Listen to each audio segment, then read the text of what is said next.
Welcome back to another episode of Sports Medicine on Tap. My name is Brandon Align. I'm sitting here at a full house neck of the woods brewing company on a wonderful Tuesday night. Good night. With two good friends of mine, Dr. Frey and Dr. Brian George. Dr. George, welcome back. Oh, thanks for having me. Yeah. It's been a little bit. Good to be back. It's been a little while. We had you back on way back in episode 66, which was back in February when we were talking about Brock Purdy and his UCL injury. And the imminent demise of his career. Yes. Yeah, right now. I guessed that one right. Maybe not. Yeah. Pretty sure you were spot on with all our I'm predictions pretty sure, with that one, yeah, right? I know. That was wishful thinking right there. Oh, yeah. So, like I said, tonight, I don't know what it is. It's something in the air tonight. It's Tuesday. The place is full. I like it's it. completely packed. It goes in waves, man, but it's nice. It goes in It's nice right. and busy, yeah. Yeah, and Neck of the Woods got a busy week this week. Like we always mention, we record on a Tuesday. This is going to be released on a Friday. So tomorrow, when you're listening to us on this Friday, tomorrow, May 18th is Sourfest here at Neck of the Woods. We've been building it up. We've been building it up, and Frank's been building up the kegs back there. Right now, again. He's back there again working his magic. Like a he's mad scientist. Always.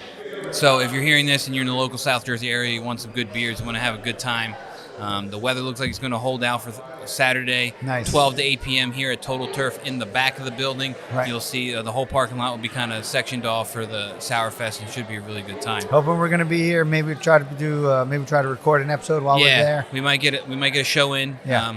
After our tasting of however many sours Frank's go. So Got to be careful. But we'll see how the show goes on that rate. That's right. So before we go ahead and get started tonight, I just want to give a quick shout out to one of our sponsors, Virtual Orthopedics and Spine. From runner's knee to dog walker's hip to yard work back and laptop wrist, they've got a doc for that. Find the right specialist for you at virtua.org/ortho. So again, thank you to Virtua for giving us some sponsorship and support for our podcast. Yes. So now we're here, and it's kind of a weird week, and it's ironic that I feel like we kind of happen a lot, is that we record a show on a Tuesday, and between that Tuesday and the Friday or the release, something happens. It's like, we should have talked about that. Good topic. Right. And this injury actually happened the night of the podcast. It probably happened while we were recording. Yeah. It happened to the St. Louis Cardinals catcher, Wilson Contreras. Right. Got hit with a bat on a backswing while he was catching a ball. Backswing or no, swing? On the swing, yeah. excuse me. On the swing towards he was catching, the batter went to go swing the ball, hit him right in his forearm. Catcher's interference. Got ruled catcher interference. Runner went on base. Yeah. And he was writhing in pain. He did not look good. He ran around the backstop area holding his arm, right. And it was just hanging. And I rewatched the video a couple times, and the announcer was like, they hit him right in his funny bone, his nerves really, his arm's dead right now. I was like, I don't know, man. It might be more than that. It might be a little bit more than that. You saw it hit him really good. And then he got ruled as a forearm fracture. He had surgery the next day, and it's kind of loosely reported that he's going to be out about 6 to 8 weeks. So, not a child, not a kid. No. You have written down 25 years old, but he's older than that. Oh yeah, right? he's 32 years old. He's a little older. So when I was going through the article, getting ready for tonight, they called up a 25-year-old catcher to replace him, and I put those two together, and I was like, he's kind of young, but he's been around for a while. Good player, man. Yeah, good catcher. Been at it for a while. So, in the world of orthopedics, lots of times, I think people sometimes are a little bit thrown off when we talk about hand specialists. Yeah. Really, that usually is like hand, wrist, forearm, and right. off an elbow. Yeah. And so we brought in one of our hand specialists to talk about this particular injury. And it's nice because we don't get too many forearm fractures. Right. Like it's just not a standard part of orthopedics or a standard part of sports medicine. It happens occasionally, right? Like here and there. But it's kind of cool when we get one. And the other kind of fascinating part about it is the kind of gruesome injuries, right? Yeah. It's a little bit of like the train wreck part of it, like tibia fractures and stuff like they're just a little more, I don't know, gruesome, I guess. And there's some excitement brought in. So we brought in our hand specialist. We'll talk a little bit about this particular forearm fracture. Thanks for coming in, man. Oh, thanks for having me. Pleasure to be here. Did you watch the video? I did. I've seen it multiple times, trying to figure out what exactly happened. Yeah, right. So we do our disclaimer all the time, right? Like we don't know exactly what the injury is. We don't have access to his actual medical chart. We're not Right. revealing his actual medical information. Mm-hmm. We just have what's been made known to the public, which is one, we saw the injury happen, we saw the video. Plenty of it. videos online, yep. And then two, they've just released that he had a forearm fracture. And Yeah. so we do our best to piece it together and just talk about some forearm fractures in general, kind of jump off from there. So yeah, if it is a forearm fracture and seeing the mechanism and seeing the way that he got hit, which bone or bones do you think went on this particular one? Well, yeah, I mean, to start simply, there's two bones in the forearm, the radius and ulna. Now, most of the time, when you have a fall and your arm hits the ground, usually you break both of them, just Right. because the impact goes into both bones, and either you break both bones or some ligaments give out and you dislocate. But there is a type of injury common in the ulna known as a nightstick fracture. Get its name from you put your arm up when someone's swinging a nightstick at you, and you could break one bone just from a direct hit. Right.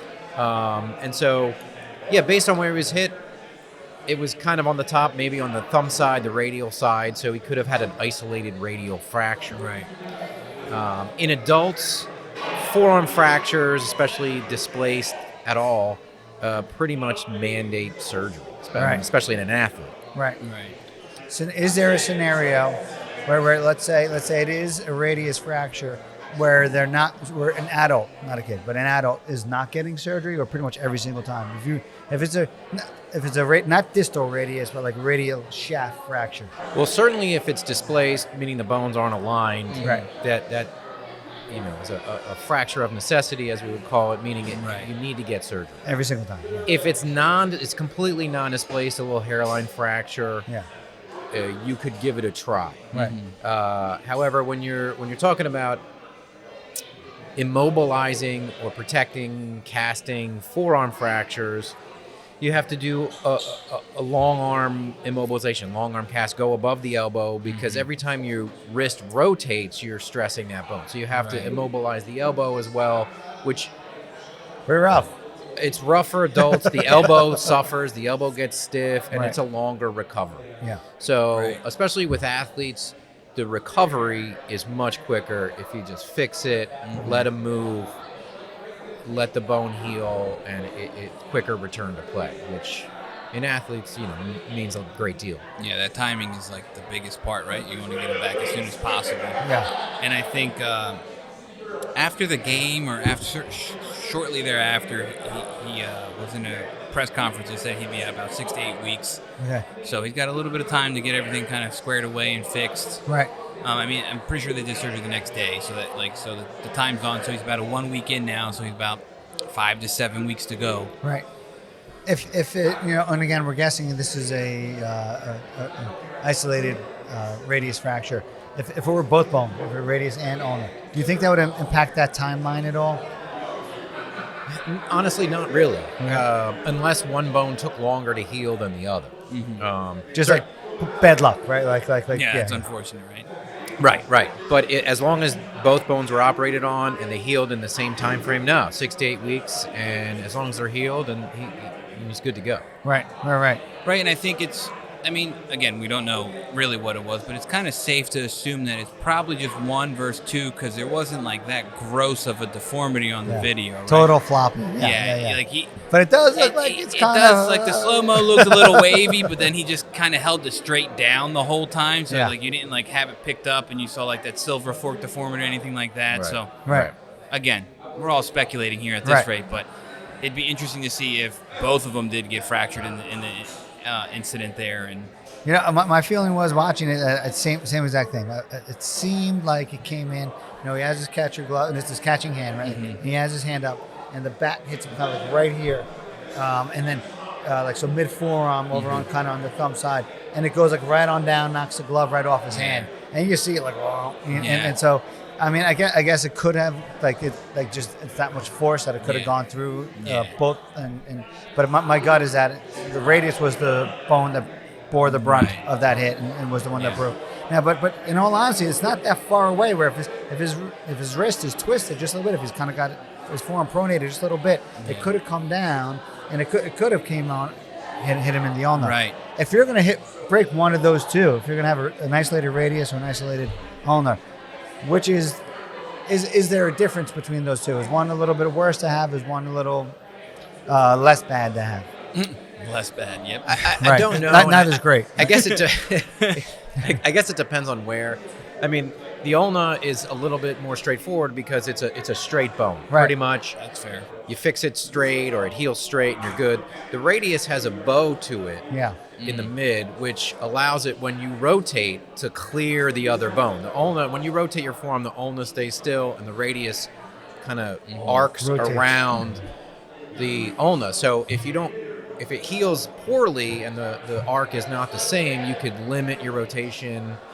So, but from a healing standpoint, they both heal at the same rate, essentially. So, but you have to. It's a little more precise in putting the radius back together than in putting the ulna back together. It's a little more precise. The surgery, you have to go through some more muscle and soft tissue, and there's some more nerves and things at risk. So it's a little easier to fix the ulna. But it's from right a healing standpoint, it's right there. And from a healing standpoint, they're about the same. Now, would you say that from a return to play standpoint for this particular athlete, right, his position has anything to affect? Because I was thinking the same his thing. left arm, right, he's catching 90 to 100 mile an hour ball, like fastballs regularly, up to, I don't know, 200 times a day, if you will, and on top of that, swinging a bat and having to deal with that vibration of a bat and everything going up the kinetic chain there. Right. Does that have any effect on healing process and return to play and kind of getting back in that 6 to 8 window? Well, yeah, maybe in the 6 to 8 window.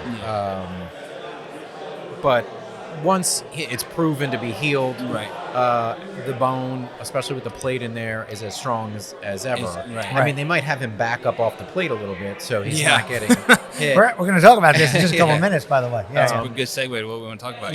But I think initially, people with fractures, I mean, not only in the upper extremity, but even though they're pain-free, once they go back to weight-bearing and stressing, it hurts a little bit more in the beginning. So it might delay him. But once they prove that the fracture is 100% healed and he's able to get back, in the long term, no, it shouldn't slow him down at all.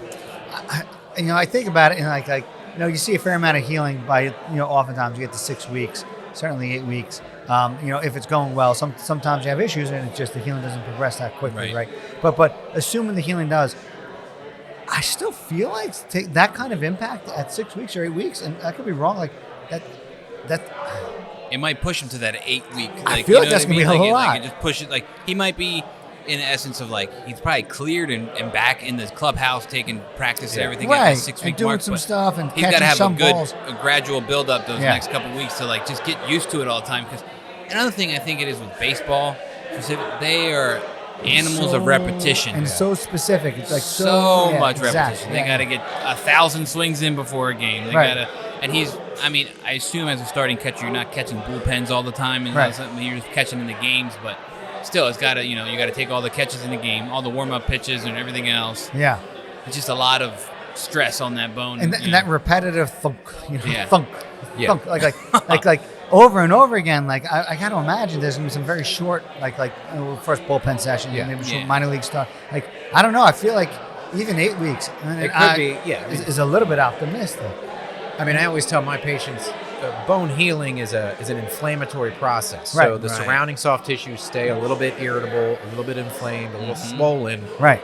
So that repetitive hitting, hitting of the glove, the impact could even though the bone looks great, could irritate him. He might have to play less innings or shorten the game, or it might delay him till All-Star break or whatever. Yeah. I guess it depends on how well his backup's doing as well. How all the teams doing? I guess that ties into it for sure. I'm going to throw out just a couple more things about the forearm fracture before we start talking about how actually this might wind up impacting baseball. When we're talking about forearm fractures in the world of orthopedics, there's two, technically I guess maybe three, as question, but other similar injuries that go down the same vein. They're worse injuries. I think it's unlikely that he has either one of these other two. But these two, Italian sounding names is Galeazzi or a Monteja fracture.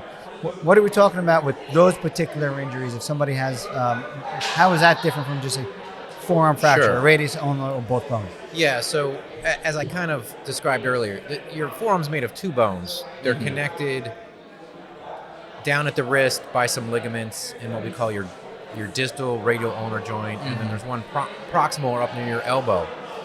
So I usually use the analogy of a pretzel. If you fall on the arm, it's hard to just break one thing without breaking another. And so if you break one bone and not break the other, then usually something else has to give. So unless it's a nightstick fracture, unless you're struck with a sharp object, that is more possible to just break one bone without injuring the other bone or the ligaments. But a Galeazzi fracture, as it's described, is you do break the radius bone, and you destabilize or dislocate the wrist joint where your radius rotates around the ulna, what we call your distal radial ulnar joint. And the Montasia is kind of the opposite. You break your ulna bone and you dislocate your radius or your proximal radial ulnar joint near your elbow. Yeah. Because something's got to give, right? Right. I mean, so those are not common, but those are possibilities. And again, you usually see those from an impact. You fall on it, and the energy from the fall gets transferred in your forearm, and then 2 things have to give. Yeah. Either you break both of your bones, or you break one bones and you kind of disrupt the joint. You can't shorten one side without shortening the other Exactly, side. And if the exactly. other bone doesn't break, then it happens at the level of the joint. I take it those are worse injuries? Well, yeah, I mean, I think as a tenet of orthopedics, bones can heal 100% strength. Right. And pretty readily, especially with fracture fixation technology. Ligaments take a little longer, rehab's a little tougher, and they may not be 100%. So yeah, it's a worse diagnosis to have one of those joint dislocations than just a straight up fracture. Isn't that crazy? Like, we're talking about forearm fractures, and I mentioned that like there's a little bit of a gruesome factor to it. Right. Like this train wreck, can't take my eyes away, sort of factor to it. Yet, nonetheless, those tend to do better in the end than like your ligament injury. You're much less, like I don't know, like gruesome or less catastrophic appearing, like this low level injury. Simply because it's bone, and bone heals really well. Yeah. Right? And pretty predictably, and people get back faster and more predictably with those types of injuries. Yeah, and I think that's even that's kind of like general knowledge in a sense of like I've covered certain things like youth basketball, and a kid rolls an ankle, and their parents are like, I wish you just broke it because sprain's going to be much more of a headache long term, and all this. I don't know if that always holds I don't know true. if that's really true in this instance, but like I've heard that, like, you know what I mean? Like, I feel like a lot of people like buy into that really heavily, and they're like, you should have just broke your ankle instead of spraining it, or your whatever the case is. Right. But in this instance, like I see what you're saying, like especially with these other type of fractures, you're involving something else, and it's just like you're adding more stuff to it. And it's just recipe for disaster long term. And in a similar vein, you mentioned kids, right? So we treat these injuries very different in kids. Why? First, what do we do if a kid has a forearm fracture as opposed to the surgery that we're doing, and why? How are we able to get away with doing it differently? Yeah, it's a good question. So this is a common injury in kids. Kids fall off the monkey bars, off the trampoline, off the swings. And some of these kids, they put their arm out, they come in, their arm's making a right angle. It's messed up. Oh, man. And, they usually... Talk about panic. Yeah, you go to the ER, they give them a little sedation, and you put the arm straight, and you put them in a cast, and they do fine. It's amazing. So kids have a much thicker, what we call periosteum, and that's you want to think about it, the lining of the bone. I usually tell people it's like a cellophane wrapping of the bone. So in kids, when you realign the bone, their very thick lining stabilizes that fracture, whereas adults have very thin periosteum. So it provides no extra support. So when you break 2 bones as an adult and there's no real support, and there's muscles pulling on those bones all the time, they're going to shift, they're going to move, they need to be stabilized. But kids, kids, much like everything else, can heal if just a little bit of time, a little bit of rest, and immobilization. But that's the main reason, is their thick periosteum, probably in their healing potential. Right. it keeps it fairly lined up. It doesn't Yeah. get too displaced. Right. Right. Plus, they also kids still growing have the ability to correct some deformity Yeah. as they grow, whereas adults do not. So I've heard the stories. I don't know if this holds true or not, but in the emergency room at a very very famous children's hospital, sick kids in Toronto, apparently they have right there in like the casting room, they have X-rays up on the wall. Some kid with a bayonet fracture, so like both a forearm fracture where the bones are overlapping, both bone overlapping, not reduced. And then they have pictures of the interval X-rays as it heals, and how like first like they're off, and then it's like this, and then they're healed. They get healed, and then it's the one side starts to sort of wear down, the other side starts to clean up, and then in the end it looks like a normal forearm. And like basically did like when people start to lose their mind or freak out, like that doesn't look right, as you're doing the reduction, Right. like look at the pictures. Yeah. And it's crazy. It's wild. Like what the healing capacity for kids. Yeah, that's always amazed me, just how the body knows how to correct it. I think it has somewhat to do with when you get back to using your arm, there's certain forces placed on those bones, and they know where to shave away and know where to add some to Right. get back to full function. It's amazing. It responds to stress. It Like, stops. It doesn't. I wish it still happened as an adult. Yeah, But, right. The fountain of youth. I wish we had it, right?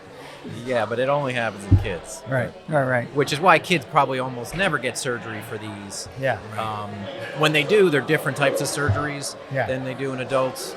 In adults, we need what we call absolute stability. Right. Those things have to be locked solid together, so there's no motion.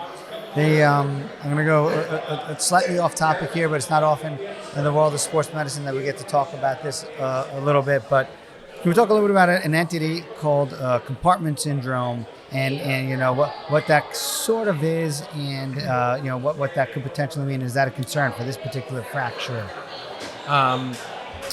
Compartment syndrome, if you want to think about this, there's muscles in your forearm, in your leg, in your calf, and those forearms are also covered in a very thick, tight lining that does not expand very well. So if there is increased pressure, usually from bleeding, it builds up with pressure. The pressure then gets so high that it cuts off further blood supply to the surrounding muscle, Right. the hand, any tissue that's beyond that site of pressure. They're not getting any nutrition. Right. So it's always a concern with some forearm, but actually the more the displaced the forearm fracture, the more out of whack it looks. Yeah. It means you did some soft tissue trauma that luckily, if there is bleeding, it can kind of dissipate throughout the arm. That's interesting. I've not heard that part of the Yeah, equation. Yeah. So although these isolated fractures are, it's always at risk. It's probably a low risk. Yeah. With these isolated, impact injuries from a hard object such as a baseball bat. You always check it, but it's a very low risk. It's just pretty uncommon. Yeah. So I think we alluded to it a little bit, Dr. Frey, if you want to kind of touch on like what this injury means for baseball, because there's been some speculation and some reports and some pictures of like Contreras when he sets up for when he's catching, he's much closer to the batter's box now. Right. And like we said, in this instance when he was catcher interference, so like he was in the way of the batter. Yeah. And the batter got to go to first base. Right. Without even, Despite him taking this brutal. Yeah, but despite him getting his arm broken, Yeah. he still let the guy go to first base. Yeah. It's kind of like it's your fault, buddy. Right. But yeah, so there's it's interesting where the argument goes, right? Mm-hmm. And you said like they have videos of Contreras catching, a few years ago, and he's a little further off the plate, Right. and he's slowly inching up, and which is sort of a trend in baseball, right? Like catchers have a little bit of a responsibility to their pitcher to try to frame the pitches. If they're just outside the strike zone, to catch it and subtly kind of bring it back, so the ump calls it a strike. Right. And it's helpful if a ball is breaking, right? Like if you give it 3 feet to break, it's going to travel further outside the strike zone than if you catch it at 2 feet, where it hasn't had as much time to drift as far out of the strike Right. zone. So they're creeping up to kind of come get the ball, and this way they can catch it a little before, even if the ball was out the strike zone, and kind of pull it back in and buy a couple extra strikes. Right. And at the same time, probably for very obvious reasons, right? The first batter who comes up to pitch for every team goes up there and scrapes away the line, Right. Where they're supposed to stand, right? He wants to be able to back up a little bit and give himself an extra millisecond, Right. on deciding, To see a pitch, exactly, a little more time to swing, see where the ball is going to break and whatnot. So these two things are not very good. Like that, this is bad, right? Yeah. And I guess the number of catcher interference calls is kind of not skyrocketing, but like it's on the incline, It's on an up and up, right? On the up and up, and so those, like it's only a matter of time before you have an injury like this. Once you have guys getting hit by a bat, which is what happens with catcher's interference, right? Like, catchers getting hit by a bat. It's only a matter of time before someone breaks the forearm, or even worse, someone gets clocked in the head, or something or other happens, right? Yeah. So it does. All of a sudden, you're starting to hear the call for pitch cast or whatever it is, like the automatic calls of pitch and strike. Get rid of the They can do it better anyway, which a lot of people don't. I don't either, right? Like I don't want to call myself a baseball purist, right? Like, but I feel like that's part of the game. Part of the game. Yeah. Bad calls. Bad is part calls of the are game. part of the game. It's an unfortunate, It almost frustrates me at times when they go to the video, and they challenge the call, and you're like, ugh, slowing the game down. Right, like baseball is giving way to a lot of new ideas, new things, the pitch clock. They sort of have to. Yeah, right. Like, the challenges and stuff, especially nowadays with technology. Like 50 years ago, they weren't having such high definition, like replays, or they didn't have like an automated square on the box so everyone could see the strike zone when you're watching. It is pretty awesome. It's pretty nice. And then, you have certain MLB pitchers that are like under fire because they have a really bad strike to ball ratio. Like they miss a lot of calls, and it could be a testament to that catcher for framing really well. That's exactly right. You know what I mean? Yeah, That's a skill. That is skill. a very good skill that a catcher has to have. Right. To help. Call a good game, frame, throw the ball down to second base very hard. Yeah, So it's interesting as we see the evolution of baseball in recent years with all these new things, the pitch clocks and all these, it's like all this stuff, and I think they're trying some automated strike zone stuff in like the lower leagues or other things like that. I don't know, but I like the updates and new things, but I also will say I would take a purist approach where I think the bad calls from an ump is part of the world of baseball. Yeah, I mean, I'm with you. I think the ump is at least trying to call the same way every time. So if he's going to call it bad on you, he's going to call it bad on somebody else. You hope. Yeah. It's the mixing of two which tends to be the issue. If you're going to go pure computer, then that's fine. But you add computer to the human element, then it's just now you can criticize the human much more easily. It's opening up for criticism. Right. There's always room for criticism. I saw, it was Mets Phillies last night, right? Of course. And I'm watching the game, and Diaz is on the mound trying to close it out. My son had just gotten back from lacrosse, and we're watching, and we see like a pitch that Diaz throws as he's trying to close it out, and it's like, I don't know, I'd say 8 inches outside the strike zone, and the strike, and we're like, whoa, baby. Whoa, man. I'm a Mets fan. I know it's not well liked around here. Yeah, sorry to hear that. But then the very next pitch, he comes back, Diaz, like paints, right? Like 98 miles an hour, bottom left corner, like right on the box, and then like ball, like the makeup pitch comes back, like makeup call. They're aware, man. Yeah, they know. It's like one of those things in sports. It happens, Yeah. They get, your team gets a really bad call or the missed call, and then you're next up at bat, and you get a couple extra calls your way, and it's just kind of how the game goes. It's just the world of baseball. Yeah. I saw something else I thought that was interesting. Again, Mets. Sorry, guys. I was watching Mets Braves and Acuna. Ronald Acuna, one of the best base steals in baseball, like one of the best players in baseball. And the Mets by far have the lowest throw them out percentage. Like they just can't throw anybody out. Right. And Pete Alonso, the first baseman the Mets is doing, and I guess it's becoming. Maybe this is how it's been. I just never realized it. But I guess it's becoming more trendy in baseball now. Is he takes like a step or two closer to the pitcher, and so if they throw over to first base as opposed to before the guy tries to steal, he's a step or two closer, and he's not worried about tagging at the base. Basically, he's tagging him like on his leg or at his butt, but he's a step or two closer, so the ball gets there. That fraction of not that that's going to open people up to injuries like this little cheap maneuver the catchers are pulling, but I don't know. It is interesting to see that you just see the way the game continues to evolve. Yeah, so I think it's interesting, like you said, kind of the evolution of baseball. And I think we can kind of go on to our next topic of injury or injury of discussion. We kind of talked about Pete Alonso, first baseman. And we're going to shift gears a little bit to Cincinnati. The Cincinnati Reds, they had a first baseman, Christian Encarnacion-Strand. Interesting little story here. I'll give a little background, a little history here. So now we're flipping. We got an injury at the plate. Now it's not the catcher, it's a batter. He got hit by a pitch back on April 27th. He was out for about 4 games. He went and got some x-rays and MRIs. Everything, it was reported to come back clean.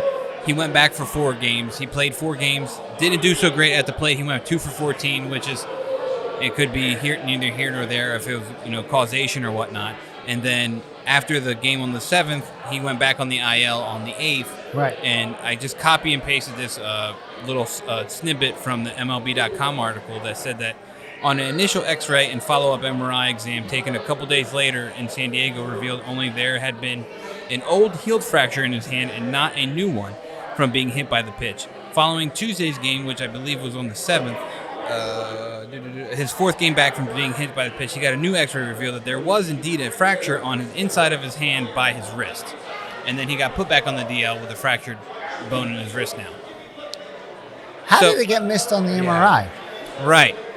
That's why we bring the experts like Dr. George in to help us sparse this one out a little bit. I certainly wouldn't. Okay. I wouldn't think this would happen in professional sports. Right. But what I will tell you is MRIs are not perfect. That's true. Right. Yeah. I don't know that everybody realizes. A lot of my patients, especially with hand and wrist, I mean, it may be different for hip or back, I don't know.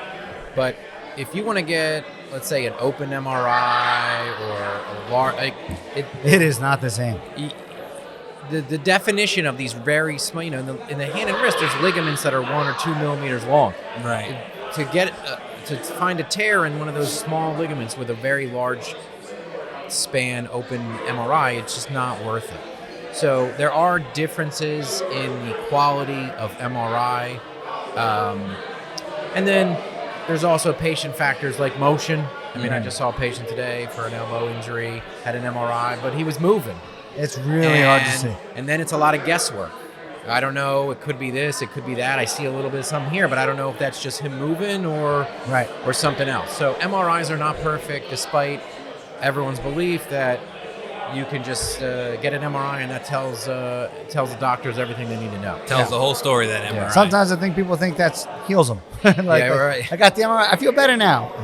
Really? Because it's funny. It's almost like those MRIs that you get, and it's not something. Then that person feels better. Yeah. Like they have confidence. I don't have a disc herniation. I don't Right. have this crazy ligament disruption. Oh, I'm okay then.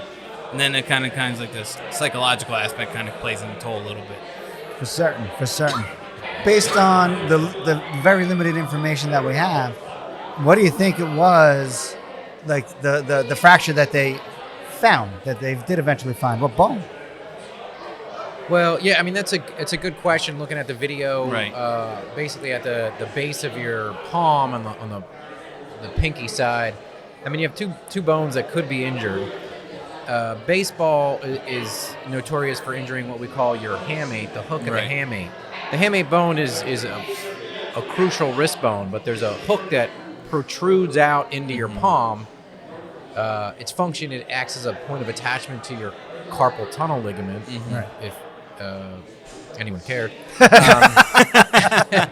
But the problem is when it's fractured, because of its anatomy, it's prone not to heal. Right.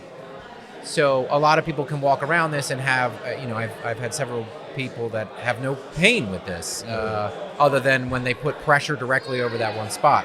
And just closer to the kind of wrist crease is a bone that you can feel at the base of your palm, called your pisiform. Little guy. Now this is a bone that sits inside of a tendon, so it's not crucial to your wrist function, but at the same time, if you were to fracture it, it would be painful and limiting. Yeah. So I would say it's one of those two. Because of the wrist, the hamate bone is really difficult to see on X-ray. Yeah. It's no matter what position you put your wrist in, it always has a chance to be overlapped by other bone. If you get that tunnel view, can you see it reasonably? Yeah, I mean, you can try, certainly, but it just off a couple degrees and you can miss it. MRIs can help. Probably CAT scans for some of these are the most sensitive ways to to diagnose a fracture. But yeah, I would say it was one of those two bones. I'm not sure what they meant by healed fracture. Then they found another fracture. Yeah, it's a little odd. Granted, disclaimer here, our source for that snippet and that quote I read, which is MLB.com's article that they kind of posted about this. Sometimes I wonder, is the information that's put out there a little bit gray, or is the information that's translated to the public a little bit like just it's not really understood what they were told, so as they put it out, then it gets gray. Like I wonder where is it like it's the probably confusion? a little bit of both. Right. Yeah, I think it's a combination. The reporter writing up the report heard Yeah. words a certain way and then translated them to the paper a little Like that game of differently. telephone right on down the Exactly. line with kids where the message, Yep. once you get to the end, is nothing like what was originally delivered. Right, and I think this one's interesting just because, I think he was in, he had a press conference, they said there wasn't a fracture, then they found a new fracture or whatever the case is. But, I think what you kind of mentioned, too, is, the hook of the hamate is very prevalent in baseball. It happens from holding the bat a certain way But a lot it's of batting. times. Yeah. And whereas, he's a first baseman, so he's primarily batting and playing the field, whereas, the Contreras is a catcher and he's got a little bit more involvement in the game defensively, but it could have just been one of those things. He might have had a nagging wrist injury for how long? Sure. He just kind of whatever, maybe like a TFCC or something just from the backswing or whatever the case is. And you just treat it conservatively. You don't go crazy. He's able to function. Right. I mean, he was able to come back for 4 games. Right. Didn't do so great. Yeah. And then I think at that point, over that 4 or 5 day span, it just wasn't responding well like it should have. And then you investigate a little more and you're like, oh, man, maybe this changed a little bit. And who's to say that those 4 games he didn't foul off a pitch and vibrated the right way, or he held the bat the certain way and caused a little bit more injury? But did they say how long he's going to be out now at this point? I don't recall when I read the article. I forget what they said, but I would imagine a decent little bit of chunk of time here. Right. Well, first, completely off base. Was it Dave Encarnacion or Juan? I wonder if there's any relation between those two. But that's a little aside. And I think he played for Cincinnati too. But then number 2, 4 to 6 weeks. 4 to 6 weeks. Yeah. Of those 2 injuries, pisiform fracture or hook of the hamate fracture, what tends to be potentially a bigger issue going forward? Again, the hook of the hamate, because of its anatomy, and if you it's called a hook because it literally looks like a hook when you look at it, on its side. It's protruding out of the wrist into the palm. So because of that and blood supply issues and motion, it's prone not to heal. Yeah. So you get what we call a non-union, where the bone doesn't heal. Now, let's assume this was an old injury. You can get kind of a fibrous non-union where maybe it was stable with scar tissue and then this knocked it back out. Now it's not. So because those bones are prone to not heal, they tend to nag and last longer. Even if you cast them, immobilize them, they tend to not heal, and sometimes they need surgery. What do you do when you do surgery? So you can try to fix it, but I'll tell you that the more definitive surgery that you know is going to work is if you remove it. Just take it out. Just take it out. I would say that the biggest part of the recovery time is where you're doing surgery. I mean, it's a very sensitive area. You're putting a lot of pressure on there when you're catching, when you're batting, when you're throwing. So unlike your forearm, which doesn't have the same amount of nerve endings and is not taking the same amount of abuse, when you operate in the palm, it might delay your return a little bit. But at least you're not delayed by the healing of the bone because you just removed part of it. Right. It's just the sensitivity at the surgical site. Yeah. What about pisiform? Do you put it back together? Do you excise it? Do you leave it alone? Typically, how's that addressed? Now, you can just immobilize it and let it heal. I mean, I've seen that. For those that don't heal, you remove those as well. A pisiform, again, it's not crucial to the wrist joint kinematics and motion, but it sits inside of one of your wrist flexor tendons. Sesamoid. So you can, it's like a sesamoid bone. You can remove it, but that also is not without recovery. Right. But it can be healed, it can be repaired, or it can be removed, just the same way. It sounds like neither is devastating. Worst case scenario, just take them out and you do fine. Right. Yeah. Maybe Once not. it's Yeah, you hesitated. yeah. Once you take it out, you'll be fine. Certainly. And I think it's like we said, you take it out, it should be fine. But I think the factor here would be is that their occupation is to just send a lot of force through that wrist. Right.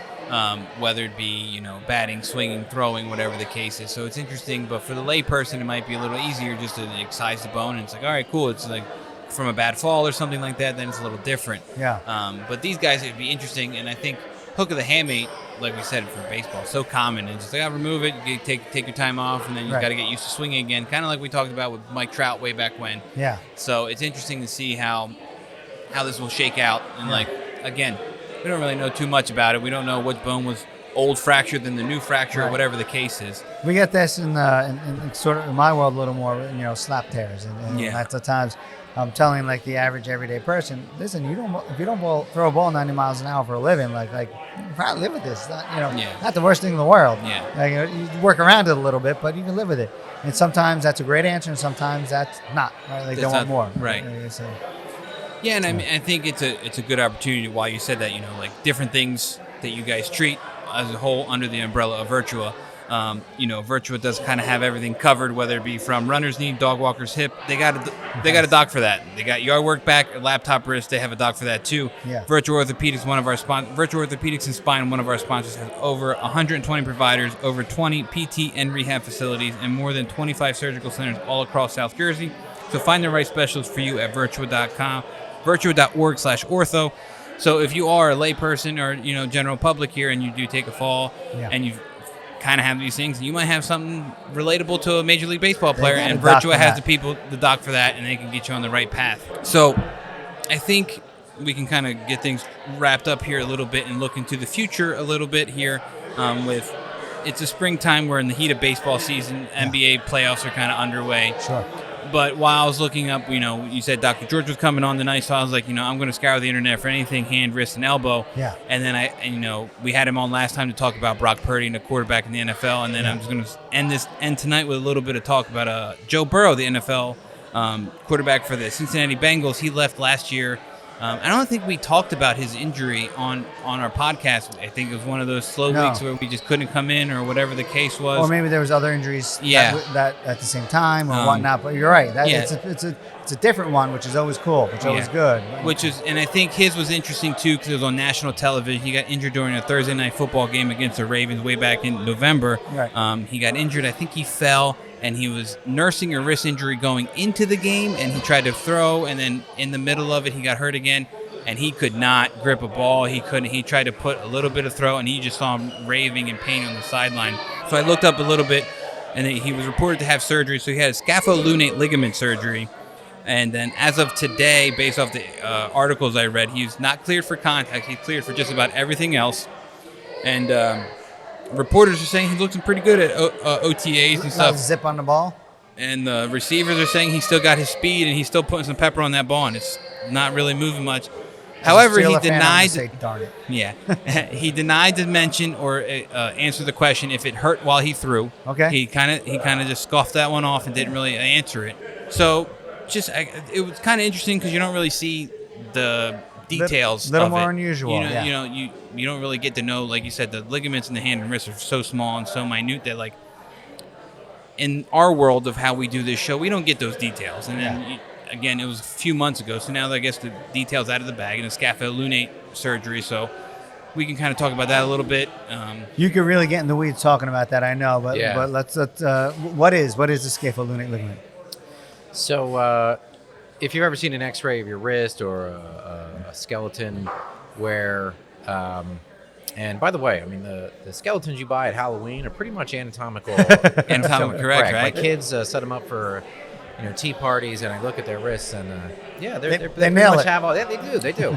So there's about 8 bones in your wrist which are all held together by ligaments, and that complicated inner working of bones is what allows us to have the range of motion in our wrists at just beyond your radius bone in the base of your kind of thumb portion of the wrist. There's a scaphoid, and attached to that is your lunate. And it's a very short little ligament and you could tear it, and it ruptures, and then you could potentially need to get it fixed. But unlike what we were talking, bring it back to what we were talking about earlier, sometimes it's better to get a fracture than it is a ligament injury. I mean, this is certainly one of those cases.